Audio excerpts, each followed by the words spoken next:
Shalom to everyone who has come to this video.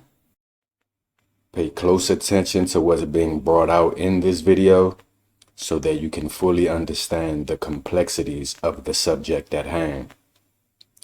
In the 1st century BC, as well as Common Era, you had two prominent Hebrew sages in the land of Israel, one named Hillel Hazakin, or Hillel the Elder, and the other known as Shammai Hazakin, or Shammai the Elder.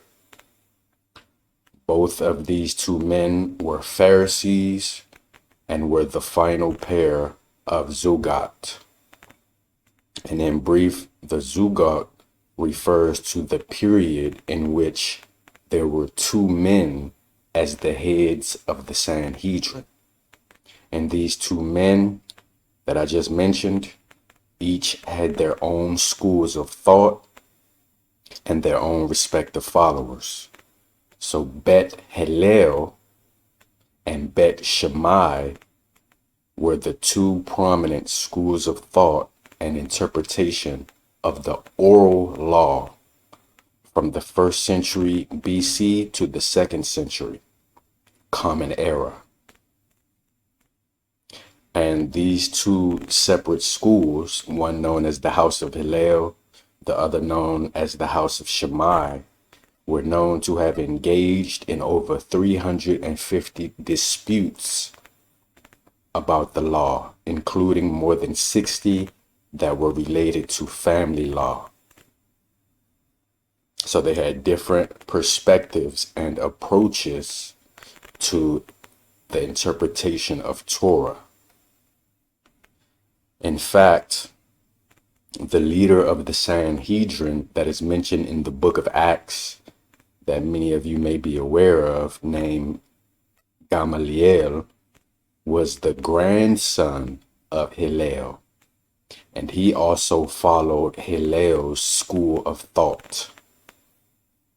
And some of you may be aware that in Acts chapter 5, verse 34 through 39, you read about how Gamaliel intervened on behalf of the apostles of Christ when they were seized and they were brought to the Sanhedrin. And he told the people to leave the apostles alone. And you also read in Acts chapter 22, where the apostle Paul states that he was a student of Gamaliel. And we know that Paul himself was also a Pharisee.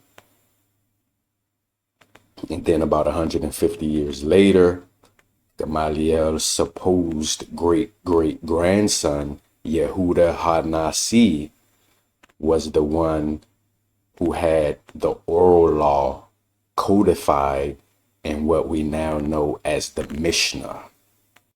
So we're still talking about the House of Hillel and the House of Shammai. What you see on the screen is called a get, which is a document for divorce, which is given to a woman by her husband in order to divorce her. It says Hebrew Bill of Divorce, or get, from the Cairo Geniza, dated 1400 Seleucid era, 1088 Common Era. The earliest restrictions of this right are found in the Deuteronomic Code. In two cases, the law provided that the husband shall not be at liberty to put her away all his days. Number one, if he falsely accused her of antenuptial incontinence, and that's Deuteronomy chapter 22, verses 13 through 19, where you can read about that. And then it says, if he had ravished her before marriage, that's Deuteronomy 22, verses 28 and 29, where you can read about that. And then it says, in the Mishnaic period, the theory of the law that the husband could divorce his wife at will was challenged by the school of Shammai. So this theory that the husband can divorce his wife whenever he wants, it was challenged by the school of Shammai. It says it interpreted the text of Deuteronomy chapter 24, verse 1 in such a manner, and that's the text that speaks about a man giving a woman a bill of divorce and sending her away.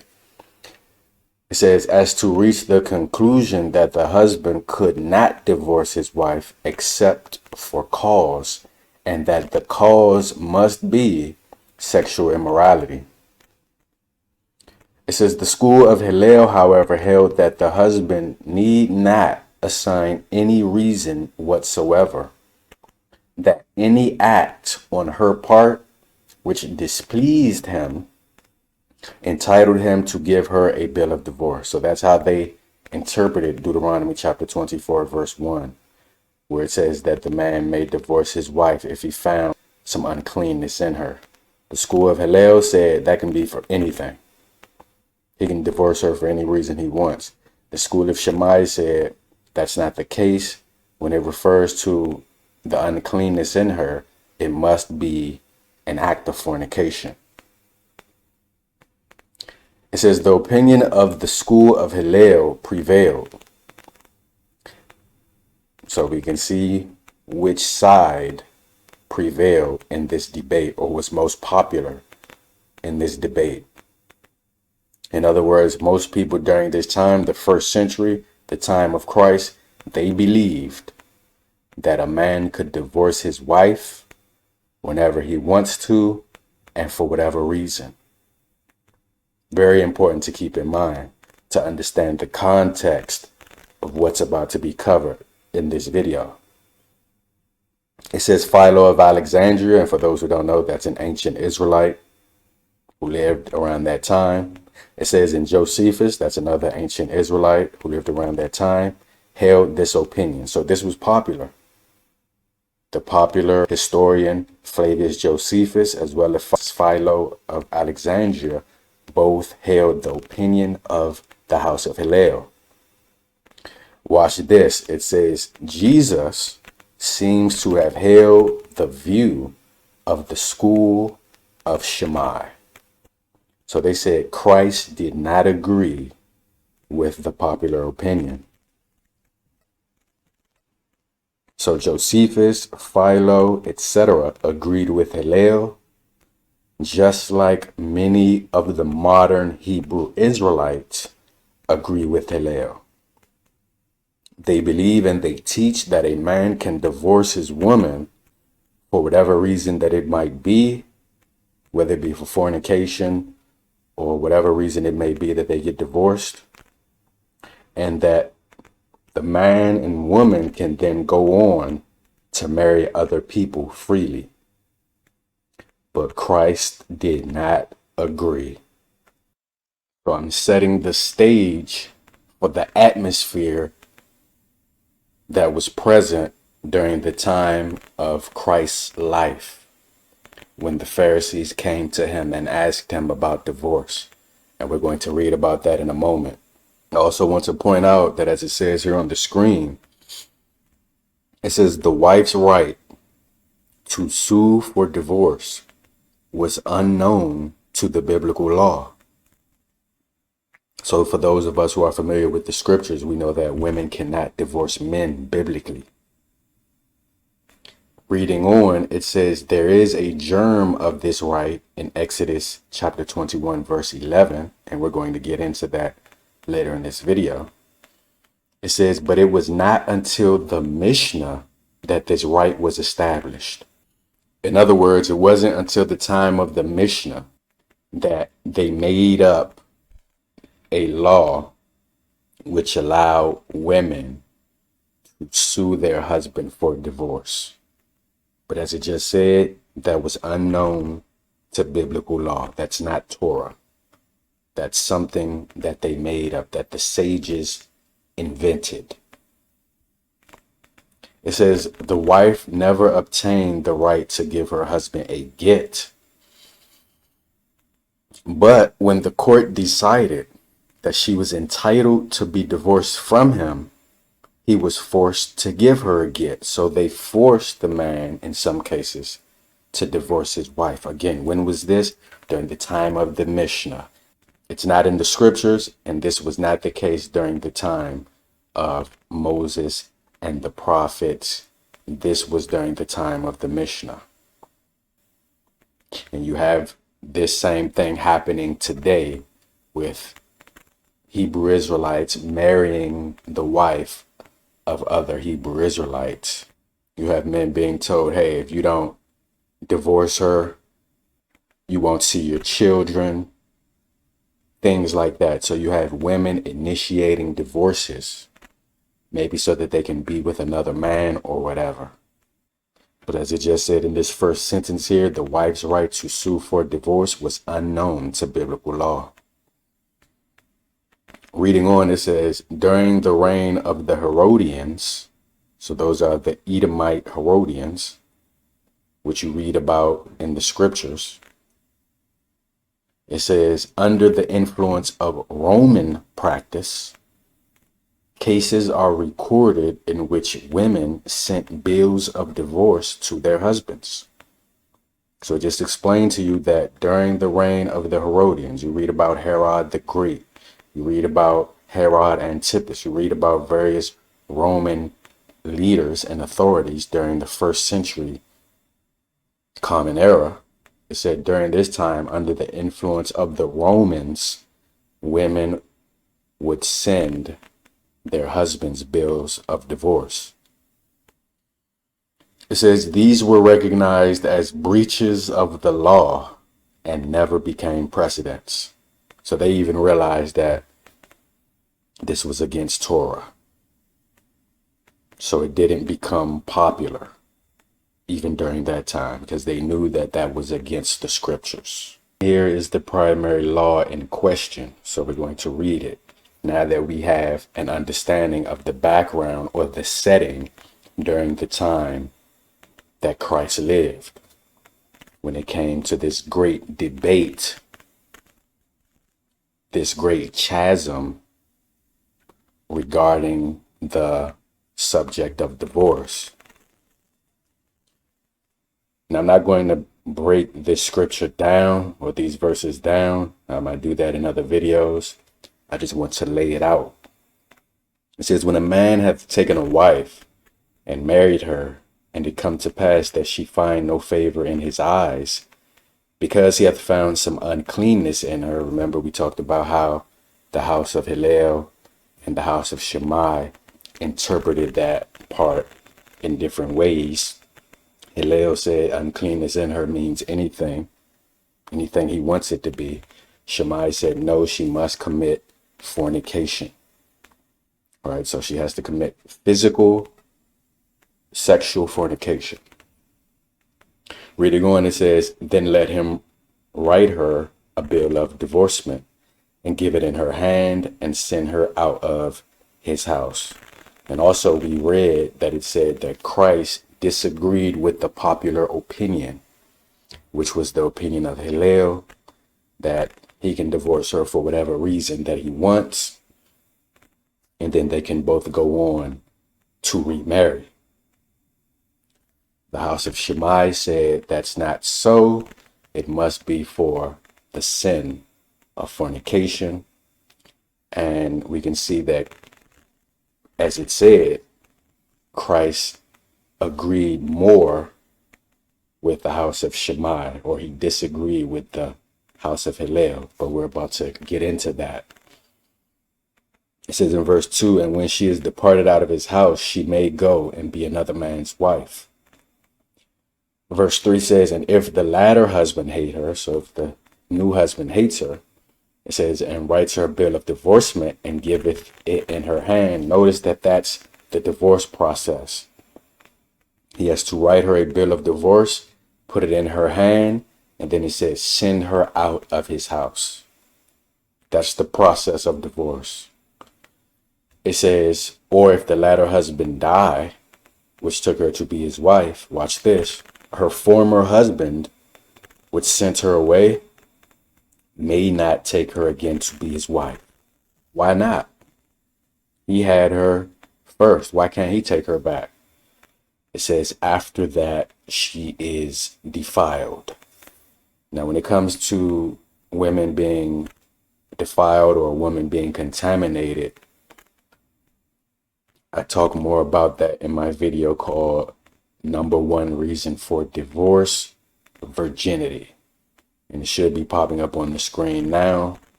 Check that video out for more details. I have another lesson coming out about that subject in the near future, if the Most High permits. So I'm not getting into that here. But the former husband, the first husband, cannot remarry her because she's defiled or contaminated. It says, for that is abomination before the Lord. And thou shalt not cause the land to sin, which the Lord thy God giveth thee for an inheritance. So we see here in verses 1 through 4 that the process of divorce is that the man writes the woman a bill of divorce, not the other way around. She can't write it for him. He puts it in her hand. He sends her out of his house. So the writing of the bill of divorce, the giving to her, and the sending her away, that's all a part of the process. So now that we have a basic understanding of the setting during this time, the house of Hillel was a Pharisee, versus the house of Shammai, who was also a Pharisee, their disagreement regarding the subject of divorce, we can view this following discourse with more enlightenment. This is Mark chapter 10, verses 1 through 12. In verse 1, it says, and he arose from thence and cometh into the coast of Judea by the farther side of Jordan, and the people resort unto him again. And as he was wont, he taught them again. And the Pharisees came to him and asked him, is it lawful for a man to put away his wife, tempting him? So the Pharisees are asking him this question, tempting him. They want to see what his answer is going to be, if they're able to find fault with his answer. Verse 3 said, and he answered and said unto them, what did Moses command you? And we already know what Moses commanded, because we read it in Deuteronomy chapter 24, verses 1 through 4. We just read that. Verse 4 says, and they said, Moses suffered to write a bill of divorce and to put her away. So what is the subject matter? The subject matter is divorce. I have to make that clear because that's what they just said in verse 4. Christ asked, what did Moses command you? And they said to write a bill of divorce and to put her away. Exactly what we just read in Deuteronomy 24. Many Hebrew Israelites say, and we're about to continue to get more understanding on this, they say that this is not talking about divorce. This is talking about putting away only, without giving the woman a bill of divorce. And the reason why they say that is because they still want to go by what Deuteronomy chapter 24 says. What they're saying is that this discussion right here that we're reading about is not about divorce, but it's about putting away without giving her a bill of divorce. And the reason why they're saying that is their argument is that as long as a woman is given a bill of divorce from her husband, she's free to marry someone else and that there's no sin. But we know that that's a lie. And the reason we know that that's a lie is because here in verse 4, the subject matter is divorce. Reading on, it says, and Jesus answered and said unto them, for the hardness of your heart, he wrote you this precept. So for the hardness of men's hearts, he wrote what we just read in Deuteronomy chapter 24, verse 1, where it says that the man can divorce his wife if he finds some uncleanness in her. All right, I want to make sure that's clear. I also want to make clear that when it says that for the hardness of your heart, he wrote you this precept, or when it says in another verse that we're going to read that Moses permitted this, it is a colloquialism. that Christ is using. Just like when you read in the Bible that the Torah is called the law of Moses. That's called a cultural trope. The reason why he's saying Moses permitted this, or the reason why the law is called Moses' law, is because Moses is the one who dispensed the law to the Israelites. But if you read Exodus chapter 20, you will see that Moses received the law from the Most High. Therefore, Moses did not make up the law. He was simply the messenger. So when Christ says Moses permitted you, or Moses wrote you this precept for the hardness of your heart, that means that the Most High permitted it for the hardness of men's hearts. That's what that means. Moses was just the messenger. Reading on in verse 6, it says, but from the beginning of the creation, God made them male and female. For this cause shall a man leave his father and mother and cleave to his wife, and they twain shall be one flesh. So what's going on here? What the Pharisees are doing is the same thing that many Hebrew Israelites today do. They appeal to the law of Moses in Deuteronomy chapter 24, verse 1. They appeal to that law. They say, hey, Moses said we can do this. And that's what the modern Hebrew Israelites are doing. However, Christ went to the law himself, and he went to the law that was prior to what was written in Deuteronomy chapter 24, which was in Genesis chapter 2, when Adam mentioned that a man shall leave his father and his mother and cleave to his wife, and they shall be one flesh.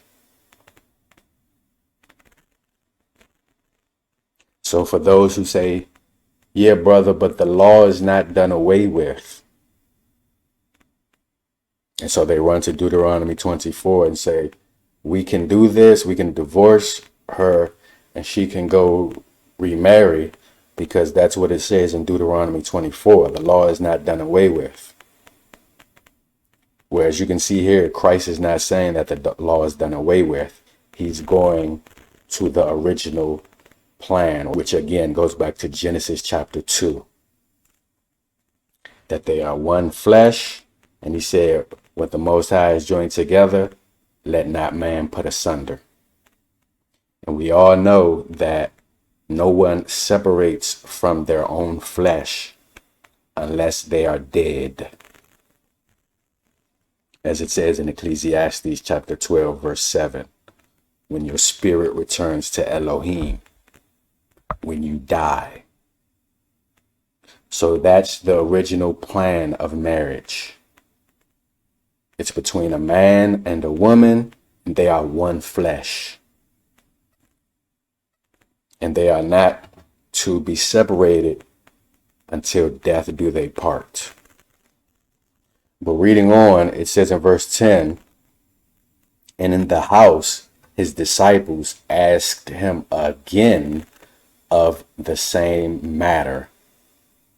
So remember, they were with him when the Pharisees was asking him about this the first time.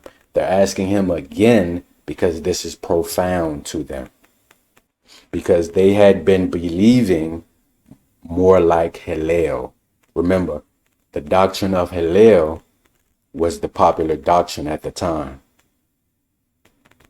That was the prominent belief system at the time. So when the Pharisees are coming to Christ saying what they're saying, most, if not all of them, had the doctrine of Hillel. So the disciples asked him again. They said, this is deep. Break this down for us some more. So in verse 11 it says, and he saith unto them, whosoever shall put away his wife and marry another, committeth adultery against her. And if a woman shall put away her husband and be married to another, she committeth adultery. So again, what is the subject matter? Divorce. When you read verse 4, you see that the subject matter is a bill of divorce and putting her away. Both. Because the putting away, as we already read in Deuteronomy 24, is a part of the divorce process. You give her the bill of divorce and then you send her out of your house. And we're going to break everything down in this video. Here we are now in Matthew chapter 19. And you're going to need to be patient and pay attention so that you can understand what's being brought out here. It says, and it came to pass that when Jesus had finished these sayings, he departed from Galilee and came into the coast of Judea beyond Jordan. And great multitudes followed him, and he healed them there. Verse 3 says, the Pharisees also came unto him, tempting him, and saying unto him, is it lawful for a man to put away his wife for every cause? Notice that it says for every cause. Remember that that's what the school of Hillel believed and taught, that a man could divorce his wife for every cause. Okay, when it says put away, it's talking about divorce. I'm going to explain that further in a few minutes here. It says, and he answered and said unto them, have you not read that he which made them at the beginning made them male and female? And said, for this cause shall a man leave father and mother, and shall cleave to his wife, and they twain or two shall be one flesh. So again, he's going back to Genesis chapter 2, verses 23 and 24. They're going to the law of Deuteronomy 24. He's going to the law that is prior to the law that they are citing, to show them the original intent of the law. Verse 6 says, wherefore they are no more twain, meaning two, but one flesh. What therefore God hath joined together, let not man put asunder. Verse 7 says, they say unto him, why did Moses then command to give a writing of divorcement and to put her away? So this is the subject. The subject is a writing of divorce and the putting away. And I have to make that clear because many Hebrew Israelites say that that's not the subject. That is the subject here. And I'm going to break that down further in this video. That's why I said you have to be patient. Verse 8 says, he saith unto them, Moses, because of the hardness of your hearts, suffered you to put away your wives. But from the beginning, it was not so. That was not the intent. That was not what the law was supposed to be teaching you. Reading verse 9 and 10, it says, and I say unto you, whosoever shall put away his wife, except it be for fornication. So anybody that divorces their wife, unless it's for fornication, and marry another, commits adultery. Why would that be adultery? Because the man is being unfaithful to his wife by abandoning her unrighteously, divorcing her unrighteously or unfairly. That's why. It says, and whoso marrieth her which is put away doth commit adultery. So whoever takes that woman that's divorced and marries her says, hey, this is my wife now.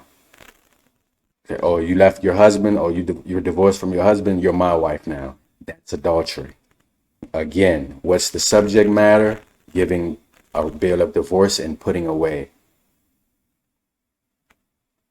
And that's why in verse 10, his disciples said unto him, if the case of the man be so with his wife, it is not good to marry. Why are they saying that? Because this is new to them. Again, they had probably been believing like the house of Hillel, that a man could divorce his wife if he wanted to and marry another. So because they just received this new revelation from Mashiach, they said if this is the case, it's not even good to marry. This was new to them. We just read in Mark chapter 10 that they asked him again about it. This is heavy for them. They said if that's the case, it's better to not even get married. To be clear, Christ's overarching point is that there should be no divorcing. The man and the woman are one flesh, and as we know, no one separates from their flesh unless they die. This is Luke chapter 16, verse 18. It says, whosoever putteth away his wife and marrieth another committeth adultery. And whosoever marrieth her that is put away from her husband committeth adultery. So Christ is explaining again that if you divorce your wife, and we already explained that the subject matter is divorce, and I'm about to explain that further here. And we already read in Matthew 19 that it's talking about if he does it other than for fornication, other than for the woman committing fornication. And just as a sidebar, this has nothing to do with righteous polygyny. If he was speaking against polygyny, he would have just said, he that has a wife and marries another commits adultery. That's not what he's talking about. The subject matter is divorce. But he also said, whoever marries her that is put away from her husband commits adultery. So when a man meets a woman that's divorced from her husband is still alive, and he says, hey, this is my woman now, that's adultery. Now let's delve deeper into the popular Hebrew Israelite doctrine that many Jewish people and Hebrew Israelites believe. So what they will say is that this is not talking about divorce. This is just talking about putting her away without a bill of divorce. First of all, we know that's false because we already read that the subject matter was divorce and putting away. And we read that the Pharisees asked about that. We just read that in Mark chapter 10 and in Matthew chapter 19. And so what some of them would do was say, hey, the Hebrew term for put away is shalak. And let's read about that. This is showing you the Hebrew term, which is H7971, and it's shalak. It just means to send away or to put away. And so what some of them will do is they will go to other places in the scriptures where the term shalak is used. And they will say, hey, see, this word does not mean divorce. It just means to send someone away. So Christ wasn't saying, or Christ wasn't referring to divorce. He was referring to just putting the woman away without giving her a bill of divorce. And therefore it's adultery because you didn't give her the proper bill of divorce. That's their argument. However, what they do is they cite scriptures that are unrelated to marriage or divorce to support this claim. For example, they'll go to Genesis chapter 3, verse 23, which describes Adam being sent out of the Garden of Eden. And it uses the word shalak. But as we clearly can see, that's a different context altogether. In the specific context of marriage and divorce, the term putting away or shalak aligns with the formal act of issuing a bill of divorce. It's a part of the divorce process. We read that in Deuteronomy 24. He gives her the bill of divorce and then he puts her away. So that's a part of the divorce process. And that's what the Pharisees asked Christ about. The divorce and the putting away. The bill of divorce being given to the woman and the woman being sent away. Therefore, it is clear that Christ was indeed referring to divorce when he was discussing this matter with the Pharisees. You can't use scriptures that have nothing to do with the subject of divorce, scriptures that are talking about something completely different, a completely different context, to say that putting away doesn't mean divorce. No, in the context, when you're talking about divorce, putting away is a part of the divorce process. We already read that. So Christ was talking about divorce. Let me show you something here in Deuteronomy chapter 22. We're reading verse 28 and 29. It says, if a man find a damsel that is a virgin, which is not betrothed, and lay hold on her, and lie with her, and they be found, then the man that lay with her shall give unto the damsel's father 50 shekels of silver, and she shall be his wife, because he hath humbled her. He may not put her away all his days. He may not shalak her all his days. Question: why did it not mention the bill of divorce? It's saying that he had sex with this woman and that he is not allowed to divorce her all of his life. That's what it's telling you here. It's saying that the man that lay with her shall give 50 shekels to the father of the woman, and he may not divorce her all his life. That's what it's telling you. Why did it not mention the bill of divorce? The reason why it did not mention the bill of divorce is because it doesn't have to mention it. If you can't put her away, you obviously can't divorce her. Putting away is a part of the divorce process. I want to make sure that's clear. So when Christ mentioned that it's adultery for a man to put away his wife, unless it's for fornication and marry another woman, and that anyone who marries that woman is committing adultery, he's talking about divorce. So just like here, they didn't have to mention the bill of divorce because it's common sense. Because putting away is a part of the divorce process. That's the subject matter here. This is Jeremiah chapter 3, verse 1. It says, they say if a man put away his wife and she go from him and become another man's, shall he return unto her again? Shall not that land be greatly polluted? So that's a rhetorical question. Those are rhetorical questions.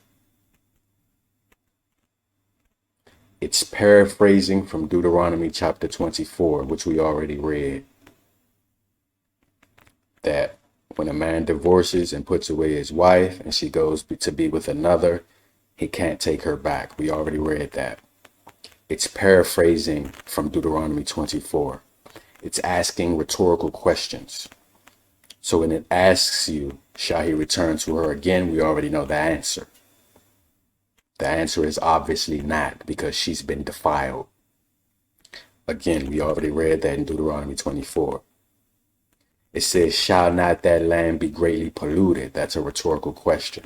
We already know that she's been defiled. We already read that in Deuteronomy chapter 24. So again, my question is, since we know that it's talking about divorce because it's paraphrasing from Deuteronomy 24, which was clearly about divorce, why doesn't it mention the bill of divorce? Because that's what people who believe that a man can divorce his wife and then she can go and remarry another man, and that's not adultery as long as she has the bill of divorce. They say that Christ wasn't talking about divorce. He was just talking about putting away. But again, the reason why it doesn't mention the bill of divorce here is because putting away in the context of marriage is a part of the process that is done when a man divorces his wife. So they don't need to mention it. It doesn't need to be mentioned here. It says, they say if a man put away his wife and she go from him and become another man's. Jeremiah doesn't have to mention the bill of divorce, because we already know that's what he's talking about, because he's paraphrasing from Deuteronomy 24. Just like Jeremiah did not need to mention the bill of divorce because it was already clear that that's what he was referring to, Christ did not need to mention the bill of divorce here in verse 9, when he said, whosoever shall put away his wife except for fornication and marry another commits adultery, and whosoever marrieth that woman that's put away commits adultery. He didn't need to mention the bill of divorce either, because it's common sense that that's what he's talking about, because that's the subject matter. So that would be redundant for him to mention the bill of divorce. They literally said, why did Moses then command to give a writing of divorcement and to put her away? That's literally what they asked him. So when he gave them their answer, he didn't need to keep mentioning the bill of divorce, because that was already the subject matter. So claiming that Christ wasn't talking about divorce is not going to excuse you from what he said, because you can clearly see what he's talking about. So for those of us who are not looking for loopholes, for those of us who are not seeking workarounds in order to escape what the Messiah said, it's clear what he was saying. Here in Leviticus 21, speaking about priests, it says in verse 7, they shall not take a wife that is a whore or profane, neither shall they take a woman put away from her husband, for he is holy unto his God. Now we already know that even in what's called the Old Testament, nobody could take a woman that was simply separated from her husband if she wasn't divorced. We already know that. That's adultery. That's common sense. If a woman is married and she's never divorced, no man can take her. So why would they need to specify here that a priest can't do it? It's because it's talking about divorced women here in verse 7. It's saying that the priest cannot take a divorced woman. I hope you're able to understand that, because he's holy. Israel originally was a theocracy, which is to say that our king, our judge, our lawgiver is the Most High, which is what you read in Isaiah chapter 33, verse 22. And with that being the case, we had no king originally. But the priest, or more specifically the high priest, would deal directly with the Most High, and they would lead the people spiritually. Again, Israel is originally a theocracy. So because of the priest's holiness, he's not able to take a divorced woman. That's what it's telling you here. What is the Hebrew word being used to describe this divorced woman in verse 7, where it says put away, a woman put away? It's the Hebrew word garash. As you see here, here's the word here, garash. Let's see what this word means. It says outline of biblical usage: to drive out, expel, cast out, drive away, divorce, put away, thrust away, trouble, cast up. So what this word means is to send away, drive out, or to divorce a woman, because we know that when you're putting away, that's a part of the divorce process. Here it says in the definition, to drive out from a possession, especially to expatriate or divorce. Cast up, out, divorced woman, drive away, forth, out, expel, surely put away, trouble, thrust out. It's synonymous with the Hebrew term shalak that we just went over a little earlier in this video. It means to put away, or to drive out, and it's also used to refer to divorce, just like the term shalak, because to put away is a part of the divorce process. And I'm continually repeating that on purpose so that it can be made clear. And when we go back to Leviticus chapter 21, if we continue reading where it's talking about the high priest, it's not just talking about the regular priest now, but it's talking about the high priest, as it says here, the high priest among his brethren.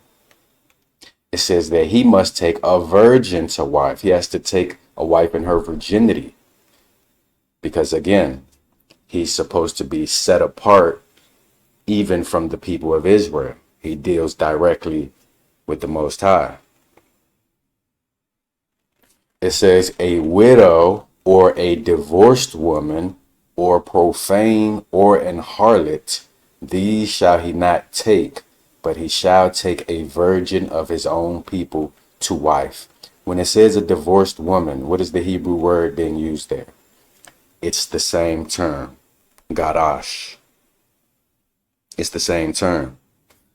So the divorced woman, the woman that's put away, it's the same thing. It's a woman that has been divorced. I just want to make sure that's clear. And so when we go here to Matthew chapter 19, and we see Christ saying in chapter 19 of Matthew, that whosoever shall put away his wife, except it be for the fornication, and shall marry another, committeth adultery, and whosoever marrieth her which is put away doth commit adultery. What is the Greek word for put away? It's the Greek term apaluo. And what does this word mean? Let's look at it. Now, there's a long list here. We're not going to read everything here. It says to set free, to let go, dismiss, etc. So we can see that it means to send someone away. But I want to go here where it says used of divorce. Do you see that? Used of divorce. It says to dismiss from the house, to repudiate.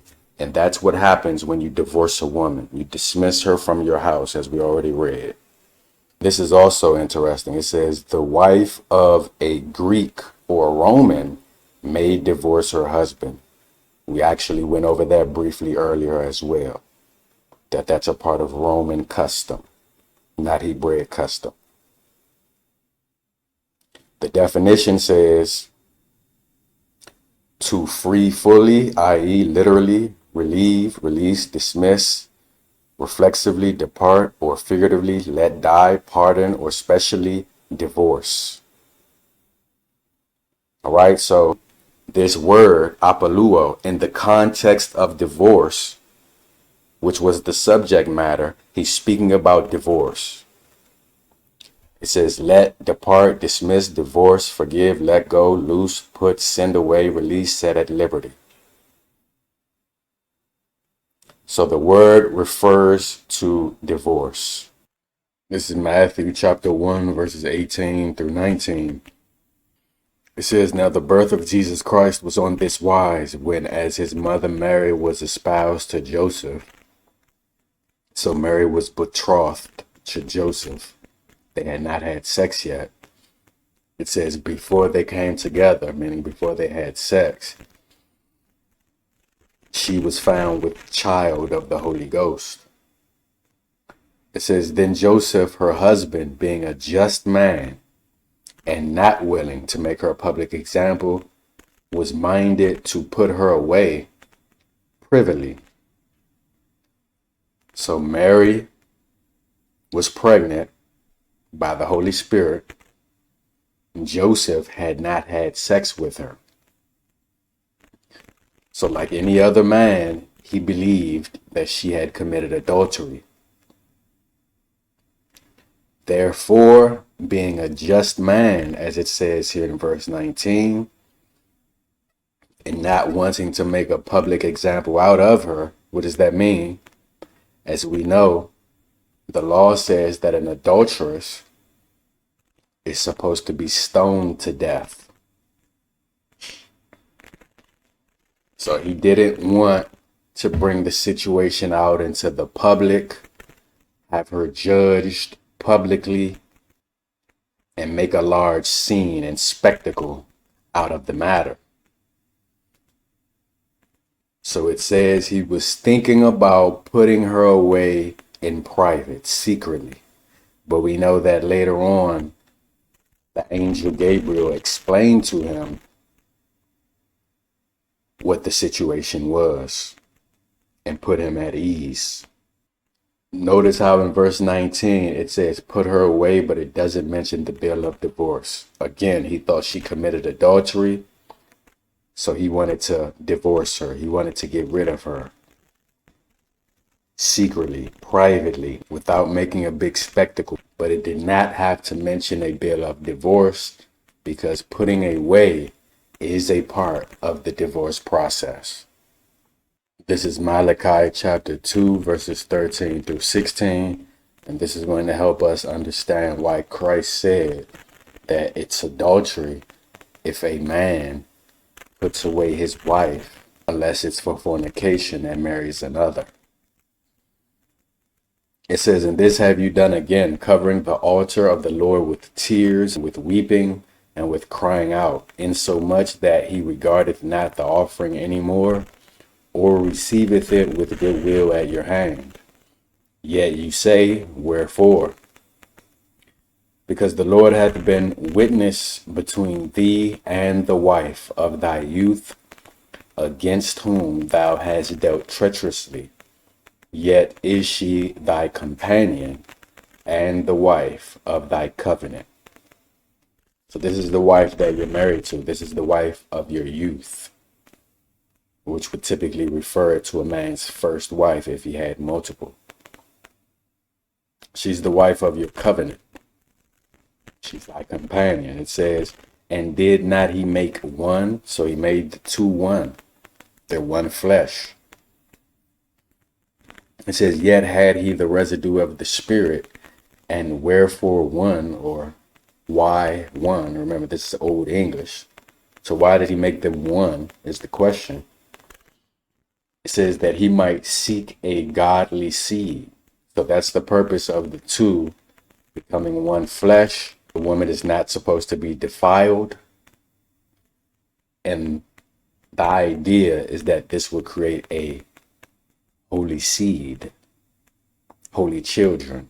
You even have the Apostle Paul talking about if the parents are unbelievers, that the children are unclean.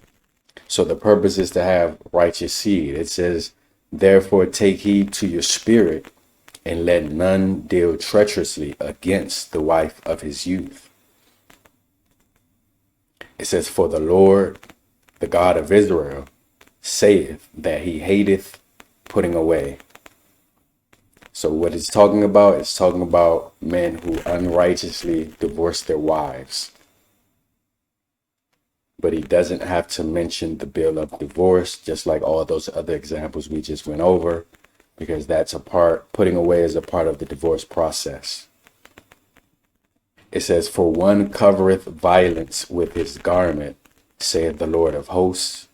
Therefore take heed to your spirit, that you deal not treacherously.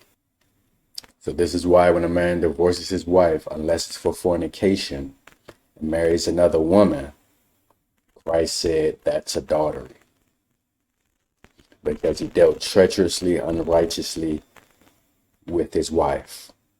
But again, notice that it did not have to mention the bill of divorce, because putting away is a part of the divorce process. So we've already been over this Hebrew term, garash, and we saw that it means to send away or to put away.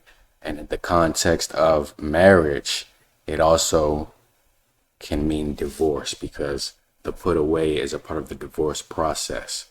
So when you're speaking about divorce, if you're having a conversation with someone and the subject matter is clearly divorce, you don't have to keep mentioning the bill of divorce in that conversation. You can just say put away. Why? It's because it's already understood what the subject matter is. So when Christ mentioned putting away one's wife. He was talking about divorce because the Pharisees had already mentioned the bill of divorce. So that was already the subject matter. Hopefully that's clear. And in Hebrew, the term for bill of divorce, as you read in Deuteronomy 24, is sefer keritut. You don't have to keep mentioning sefer keritut, writing of divorcement, when you're having a conversation with someone about divorce. You can just say put away, which in Hebrew would be shalak, or as we see here, garash. For example, let's go here to the Mishnah.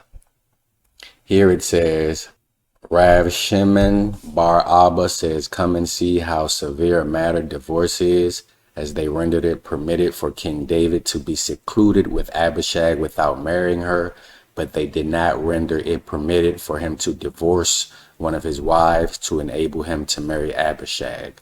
Now, for those who don't know, the bolded letters are the letters or the words that were originally in the Hebrew Mishnah.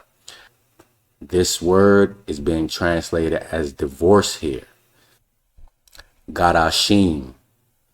So this is the plural of garash, the Hebrew word that we're talking about right now. This is garash. This is garashim. This is a plural form of the Hebrew word garash. Let's see what it means. It says here, sending off, divorce. All right, masculine plural, garashim. So again, this is not something that I'm making up. It means divorce when you're talking about the context of marriage, because the putting away is a part of the process of divorce. So let's copy this and let's paste it here and see what it says. Divorce. And what is this word? Garashim. It is the plural form of the word garash, which means to send away, to send out, to send away, to put away. I hope that's clear. But you just saw that it also means divorce. So the argument that Christ saying put away means that he wasn't talking about divorce is ridiculous. As many of you know, John the Baptist was put to death because he told Herod that his relationship with his brother's wife was not lawful. As it says here, this is from Josephus's Antiquities. It says, about this time, Aretas, the king of the Arabian city Petra, and Herod Antipas had a quarrel. Herod the Tetrarch had married the daughter of Aretas, called Phasaelis, and had lived with her a great while. But when he was once at Rome, he lodged with Herod Philip, so that's his brother, who was his brother indeed, but not by the same mother. Second paragraph says here, he fell in love with Herodias, this other Herod's wife. So Herod Antipas stayed with Herod Philip for a while and quote unquote fell in love with his brother's wife Herodias. It says, who was the daughter of Aristobulus, their brother, and the sister of Agrippa the Great. Antipas ventured to talk to her about a marriage between them. When she admitted, an agreement was made for her to change her habitation and come to him as soon as he should return from Rome. So he made this agreement with his brother's wife, Herodias. You're going to come live with me. You're going to be my wife. It says one article of this marriage also was that he should divorce Aretas' daughter. So he also agreed to divorce his previous wife, Phasaelis, that we read about in the first paragraph. This is Mark chapter 6, starting at verse 16. It says, but when Herod heard thereof, he said, it is John whom I beheaded. He is risen from the dead. So this is Herod Antipas, who had John the Baptist beheaded. Verse 17 says, for Herod himself had sent forth and laid hold upon John, and bound him in prison for Herodias' sake. It says his brother Philip's wife, for he had married her. So that's the same thing that Josephus just explained to us. It said, for John had said unto Herod, it is not lawful for thee to have thy brother's wife. So he simply told him the truth. What you're doing is unrighteous. And he ended up being put to death. Why was it a sin for Herod Antipas to marry his brother Herod Philip's wife? Because we already read that Herodias, his brother's wife, agreed to this. So she agreed, I'm going to leave my husband and I'm going to come be your wife. So why is that a problem? Why is that a sin? As it says here in Mark chapter 10, verse 12, and if a woman shall put away her husband and be married to another, she committeth adultery. And as I already mentioned in this video, nowhere in the scriptures are women permitted to divorce men. So that's adultery when a woman leaves her husband, so-called divorces her husband, and marries another man. So many Hebrews today will say, well, Deuteronomy chapter 24, verses 1 through 4 is clear that a man may divorce his wife and that she may marry another man. And that is the same thing that the Pharisees did. That's the same thing that they brought up when they were talking to Mashiach. However, as Christ said himself, that law was written for the hardness of their hearts, but from the beginning it was not so. In other words, this is not the Most High's intention. So Christ took them to Genesis chapter 2, verse 23 to show them what the Most High intended. And so here in Matthew chapter 5, you see in verse 31, it says, it hath been said, whosoever shall put away his wife, let him give her a writing of divorcement. So what's the subject matter? Putting away your wife, sending her away, with a writing of divorcement, both. So you can't say that he wasn't talking about divorce, because that is the subject matter. And then he goes on to explain in verse 32 that you're causing her to commit adultery if you are divorcing her for any reason other than fornication. In other words, you are sinning. And also anyone that marries that divorced woman is committing adultery, is what he's explaining in verse 32 here. And I want to make clear that, as it says here in verse 31, it says, it hath been said. So when Christ says things such as, you have heard it said, or it hath been said, etc., he is not specifically quoting the Torah, but he's quoting man's tradition. Because men would take certain biblical laws and turn that particular law into its own stand-alone motto. It will be turned into its own popular phrase. So, for example, before he mentioned adultery here, in the same chapter, in verses 21 and 22, it says, you have heard that it was said of them of old time, thou shalt not kill, and whosoever shall kill shall be in danger of the judgment. So again, he's not specifically quoting the Torah. He's quoting a cliche that men took from the Torah and turned into its own motto. In verse 22, he says, but I say unto you that whosoever is angry with his brother without a cause shall be in danger of the judgment, and whosoever shall say to his brother Raca shall be in danger of the council, but whosoever shall say thou fool shall be in danger of hell fire. So what is he doing here? He's illuminating the law. He's explaining what the spirit of the law is. So he said, not only should you not kill, But if you're just angry with your brother, you're in danger of the judgment. Why? Because that's where the seed of murder begins, in your mind when you're angry. So he took it a step further. So he's not saying that the law is done away with.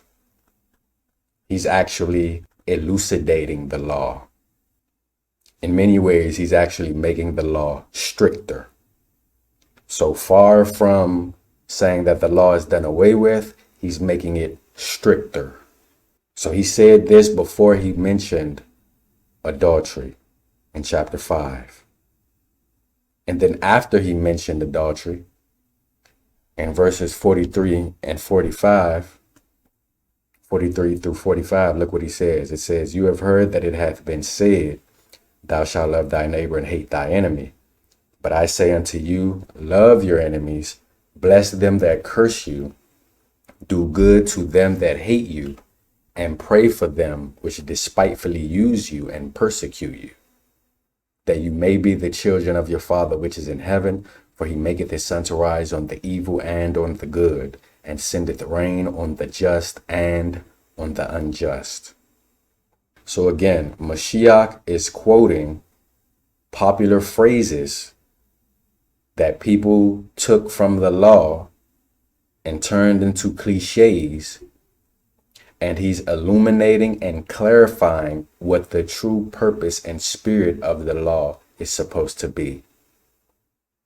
So that's the same thing that he did when he spoke about adultery. He's letting you know, yes, Moses did say this, but this is what you're really supposed to be doing. He didn't only do it with adultery. He did it with many other things, as you read in this chapter. Some will say that Christ could not have been talking about a woman who committed adultery against her husband not being able to be remarried. And the reason why Christ could not have been saying that is because if a woman committed adultery against her husband, she is to be put to death. Well, the fact of the matter is that, yes, wives who are full status wives who are caught in the act of adultery, yes, those women would be put to death according to Torah. However, not all women were put to death for fornicating against their husband. As it says here in verse 27, it says, "And when he hath made her to drink the water, then it shall come to pass that if she be defiled and have done trespass against her husband, that the water that causeth the curse shall enter into her and become bitter, and her belly shall swell, and her thigh shall rot, and the woman shall be a curse among her people." So as it says here in this chapter, it's explaining that if a man suspects that his wife committed adultery, she would go through this process. And as it says here in verse 27, the priest would have her drink a concoction that would enter her body. And if she was guilty, her abdomen would swell and her womb would be destroyed, and the woman would be cursed. So a lot of times, and even today, a woman may not get caught in the act, but it could still come out somehow that she did indeed fornicate.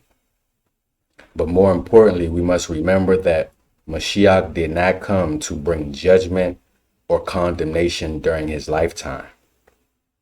And he said that himself. This is John chapter 3, verse 17. It says, "For God sent not his Son into the world to condemn the world, but that the world through him might be saved."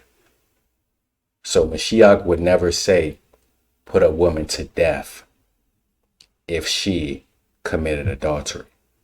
Because again, he did not come to judge or condemn. As it says here in John chapter 8, verse 15, "You judge after the flesh, I judge no man." The judgment is reserved for the end, as it says here in John chapter 12, starting at verse 47. It says, "And if any man hear my words and believe not, I judge him not." So for those who heard what he said about divorcing your wife, and whoever marries that divorced woman is committing adultery, If you believe not, he judges you not, he says here. He says, for I came not to judge the world, but to save the world. Verse 48 says, he that rejecteth me and receiveth not my word. So for those who reject what he said multiple times about divorce, it says, hath one that judgeth him. The word that I have spoken, the same shall judge him in the last day. So the judgment comes at the end when he returns. And he also knew that Jerusalem would be sieged and that Israel would be scattered. And he mentioned that himself in Luke chapter 21, verse 24. And his Father knew that we would be reading his words to this very day, which is why his words are applicable today. So the principle that it's Yah's will that a woman is to be with one man until his or her death proliferates the scriptures. Also, according to John chapter 18, verse 31, when Christ himself was about to be put to death, Pilate, speaking to the Yahudim at that time, it says, then said Pilate unto them, take you him and judge him according to your law. And what did the Yahudi reply to Pilate? It says, the Jews therefore said unto him, it is not lawful for us to put any man to death. So additional to everything I just explained, it wasn't even legal for the Israelites to implement capital punishment during that time. So if Christ had told people to kill someone, to put an adulterous woman to death, that would be breaking the secular law. So when they stoned Stephen in Acts chapter 7, that was illegal. Now some people will go here to Exodus chapter 21, and they'll read verses 10 and 11 to say that a woman can leave her husband and go marry another man. So it says in verses 10 and 11 on the screen here, if he take him another wife, her food, her raiment, and her duty of marriage shall he not diminish. And if he do not these three unto her, then shall she go out free without money. So they say that this proves that a woman can divorce her husband and go marry another man if supposedly he's not providing food, clothes, and sexual relations. However, the problem with that is that when you read up a few verses up to verse 7, you will see that this is specifically talking about a maid servant or slave woman. This is not talking about a normal wife. It says in verse 7, it says, and if a man sell his daughter to be a maid servant, it says, she shall not go out as the men servants do. So this woman was sold by her father to be a servant / slave. And when you read in the New King James Version, it says, and if a man sell his daughter to be a female slave, she shall not go out as the male slaves do. And when I'm using the term slave, as it says here, this is not talking about the cattle slavery that so-called black people endured in the Western world. It's a different type of slavery. When you read in the English Standard Version, it says, when a man sells his daughter as a slave, she shall not go out as the male slaves do. So that's what that's talking about. And that's why in verse 8, it says, if she please not her master, who hath betrothed her to himself, then shall he let her be redeemed. What does that mean?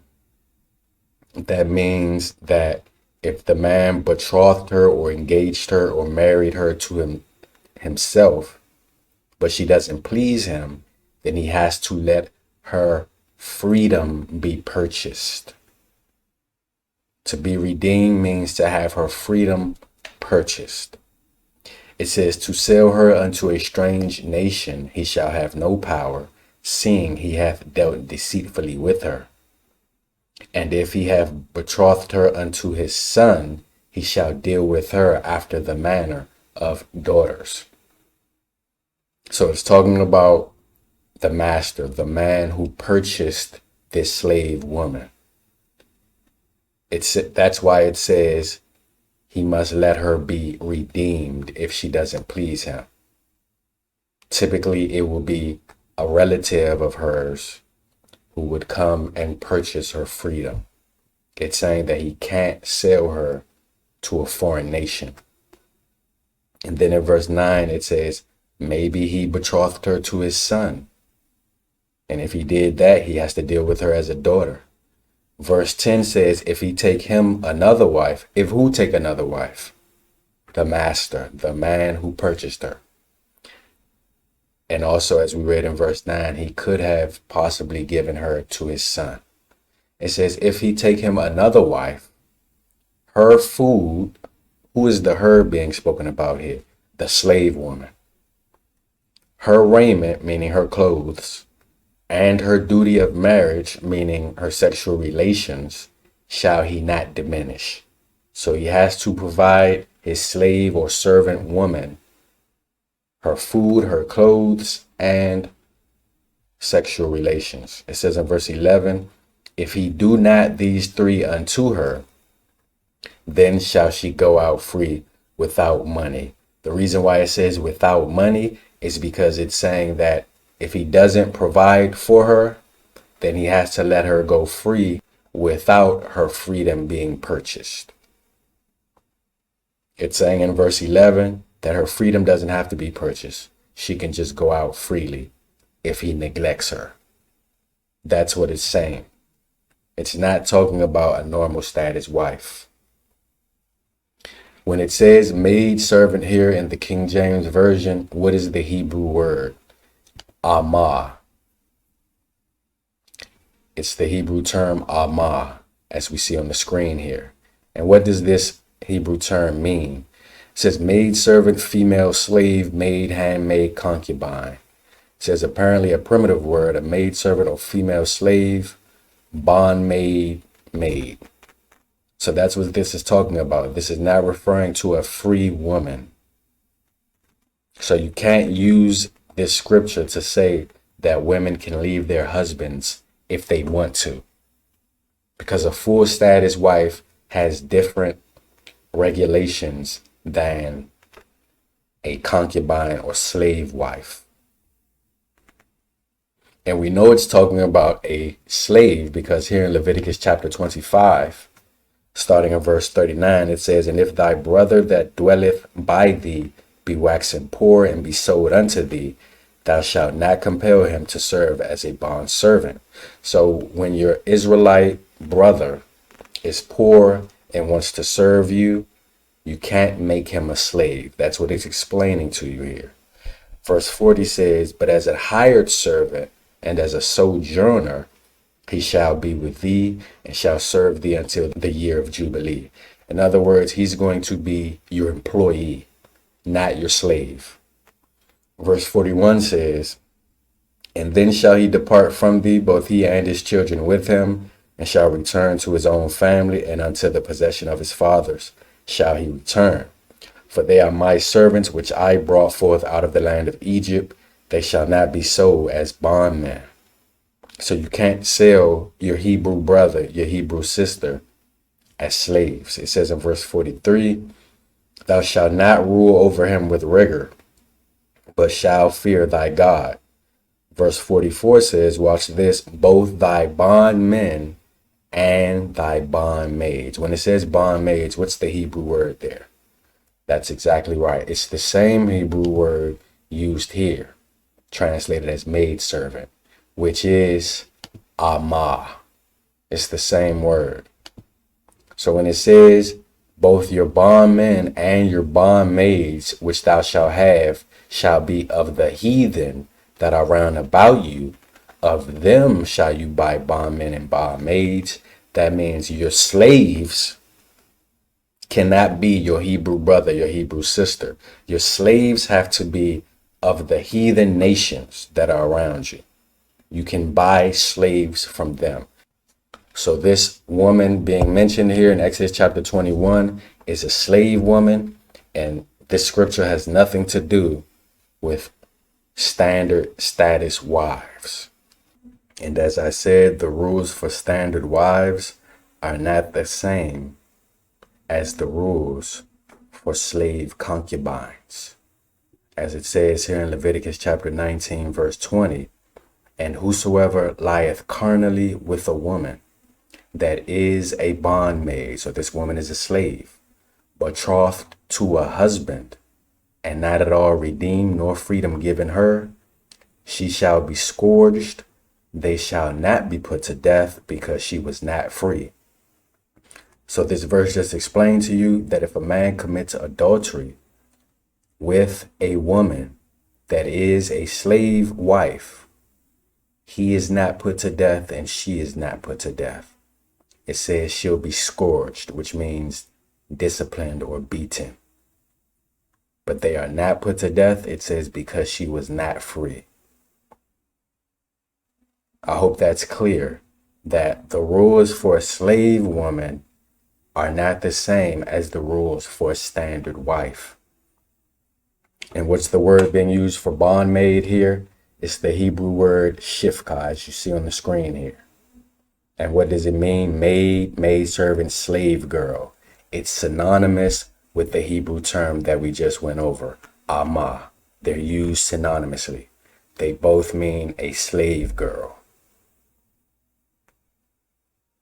And that's why it tells you here, it says, shifka, noun, feminine, maid, maidservant, synonym, amah. This is the word we just went over. That was translated as maidservant in the KJV in Exodus chapter 21, verse 7. That's the word we just went over. They're synonyms. They're used interchangeably. So this is not a free woman. That's why you are not put to death if you commit adultery with her. So you can't automatically say that if it applies to a slave woman, then it must apply to a standard wife. It doesn't work that way. So we have to go by what is actually written in the scriptures and not vain opinions. People using Exodus chapter 21, verses 7 through 11 out of context are using their own vain opinion.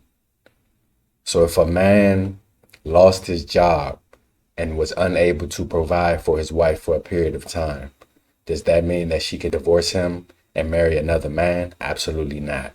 You can't read that in all of Scripture. If a man was injured and he was unable to provide for his wife, can she divorce him and marry another man? Absolutely not. You can't read that in all of Scripture. But that's the idea you would get from the people who use Exodus chapter 21, verse 7 through 11 out of context. And so let's read here in 1 Corinthians chapter 7, verses 10 through 15, because some people use this out of context as well. So we're going to read it. It says, and unto the married I command, yet not I, but the Lord. Let not the wife depart from her husband. So he said, this is not me commanding this. This is the Most High through Christ commanding this, that the wife is not to leave her husband. Not Paul, but the Most High. Verse 11 says, but and if she depart, let her remain unmarried or be reconciled to her husband, and let not the husband put away his wife. So if she disobeys what the Most High said, because he said, don't leave your husband. If she disobeys that, she had better remain unmarried, is what Paul is saying here in verse 11. Her only other option would be to reconcile with her husband. That's what Paul is explaining to you in verse 11. And he said, let not the husband put away his wife. And we already know that Christ said that a man cannot divorce his wife unless it's for fornication. Verse 12 says, but to the rest speak I, not the Lord. So Paul says, this is my opinion. The Most High is not talking. That's what Paul just explained to you in the beginning of verse 12. It says, if any brother hath a wife that believeth not, and she be pleased to dwell with him, let him not put her away. And the woman which hath a husband that believeth not, and if he be pleased to dwell with her, let her not leave him. For the unbelieving husband is sanctified by the wife, and the unbelieving wife is sanctified by the husband. Else were your children unclean, but now are they holy. So remember that this is Paul's opinion. Verse 15, and this is the verse that people like to rip out of its context. It says, but if the unbelieving depart, let him depart. A brother or a sister is not under bondage in such cases, but God hath called us to peace. So that's the part that people rip out of its context. First of all, Christ already told us that whoever marries a divorced woman commits adultery. We've already been over that. Secondly, Paul himself said that this is his opinion and is not the Most High speaking. That's what he said in verse 12. So what he said in verse 15 is a part of his opinion. Thirdly, Paul is only talking about if your spouse is an unbeliever. So if your spouse is a believer and you have a disagreement with them and you go your separate ways, this does not apply to you. Fourthly, Paul is not even saying that if a woman's husband leaves her, she can marry another man. When he says not under bondage here in verse 15, when he says a brother or a sister is not under bondage, that means that you are not obligated to be with that person. Because as he said in verse 15, at the end of the verse, he said, the Most High has called us to peace. So you don't have to be with an unbeliever who doesn't want you around, is what Paul is saying. It does not mean that a woman can divorce her husband and marry another man. There's nowhere in scripture that says that a woman can divorce her husband and marry another man. So we cannot depend on one verse from Paul's letters where he said that's his opinion and not the Most High speaking and twist it into a whole doctrine. That's exactly what the Apostle Peter warned us about. And we know that Paul is not saying that a woman can divorce her husband and marry another man, or that a man can marry another man's wife. We know that because in this same chapter, later in this same chapter, he says this, the wife is bound by the law as long as her husband liveth. But if her husband be dead, she is at liberty to be married to whom she will, only in the Lord. So he didn't say the wife is bound by the law as long as her husband is living in the same house with her. He didn't say the wife is bound by the law as long as her husband and her are in agreement. No, he said as long as her husband liveth, but if he's dead, she can marry someone else. And that's exactly what Christ was explaining. That the two are one flesh. And as we know, people do not separate from their flesh while they are alive. So Christ said, if you marry a divorced woman, you commit adultery. If you divorce your wife for any reason other than fornication and marry another woman, you commit adultery. Paul echoed the same sentiments here in Romans chapter 7. He says, know you not, brethren, for I speak to them that know the law, how that the law hath dominion over a man as long as he liveth. For the woman which hath an husband is bound by the law to her husband, so long as he liveth. But if the husband be dead, she is loosed from the law of her husband. So if the man is still alive, that's still your husband. And if you go with another man, you're committing adultery. Plain and simple. Verse 3 says, so then if while her husband liveth, she be married to another man, she shall be called an adulteress. Not if while her husband is in agreement with her. Not if while she is getting along with her husband. Not if while her husband has not put her away or so-called divorced her. No, if while he lives, she's married to another man, she shall be called an adulteress. But if her husband be dead, she is free from that law, so that she is no adulteress, though she be married to another man. So it's until death do you part. That's when you separate from your flesh. So when Paul here said his opinion, and he said a brother or sister is not under bondage, what does that mean, under bondage? Here's the Greek word doulao. As you can see, it means to make a slave of, reduce to bondage. Metaphorically, give myself wholly to one's needs and service, make myself a bondman to him. So in other words, you are not obligated to be with that person. As it says here, to enslave, literally or figuratively, bring into, be under bondage, give and become, make servant. So Paul uses the same term, doulao, the same Greek word, in chapter 9 of 1 Corinthians. So this is the same brother Paul, and it's the same letter, and it's the same word. Let's see how he uses the word. It says, for though I be free from all men, yet have I made myself servant unto all, that I might gain the more. In other words, though he's a free man, he makes himself a servant to all, is what he's saying. So when Paul said here in verse 15 that a brother or sister is not under bondage in such cases, he means that if your unbelieving spouse leaves you, remember, he's only talking about if your spouse is an unbeliever. If you're both believers, this doesn't even apply to you at all.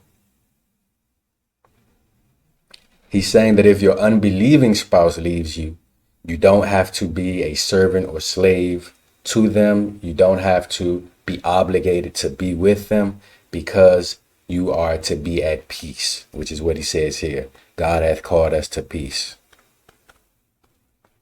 That's all the Apostle Paul was saying. So hopefully you brothers and sisters got some understanding. Shalom.